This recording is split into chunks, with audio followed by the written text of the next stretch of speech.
Kannada star hero Yash గురించి సెపరేట్గా చెప్పాల్సిన పని లేదు. కేజీఎఫ్తో భారీ ఫేమ్ సంపాదించుకున్నాడు.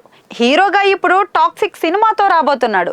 ఆయన తల్లి పుష్ప ఇప్పుడు ప్రొడ్యూసర్గా మారింది. ఆమె నిర్మాతగా కొత్తలవాడి మూవీ అయితే చేస్తున్నారు. ఈ మూవీ ప్రెస్ మీట్ నేడు హైదరాబాద్లో నిర్వహిస్తున్నారు. ఇందులో ఆమెకు రిపోర్టర్ ఇంట్రెస్టింగ్గా ప్రశ్న వేశారు.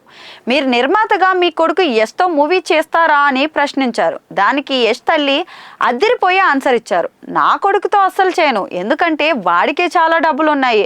కడుపు నిండిన వాడికి అన్నం పెడితే వాడికి విలువ తెలియదు, కాబట్టి అన్నం లేని వారికి పెట్టాలి. నేను కూడా అవకాశాల కోసం ఎదురు చూస్తున్న కొత్త టాలెంట్ను ఎంకరేజ్ చేస్తాను అంటూ తెలిపారు. ఆమె నిర్మాతగా మారిన తర్వాత మొదటిసారి కొత్తలవాడి అనే మూవీని అయితే చేస్తున్నారు. ఆమె పా అనే బ్యానర్ను కూడా స్థాపించారు. ఇందులో కొత్త వారికి అవకాశాలు ఇస్తానని గతంలోనే ప్రకటించారు. కొత్తలవాడి మూవీలో పృథ్వీ అంబర్ హీరోగా నటిస్తున్నారు. సిరాజ్ దీన్ని డైరెక్ట్ చేస్తున్నారు. తాజాగా రిలీజ్ అయిన ఈ మూవీ టీజర్ అయితే ఆకట్టుకుంటుంది. యష్ ప్రోత్సాహంతోనే ఆమె నిర్మాణ రంగంలోకి అడుగుపెట్టినట్లు తెలుస్తోంది. తెర వెనక అన్నీ తానే యష్ చూసుకుంటున్నాడంట.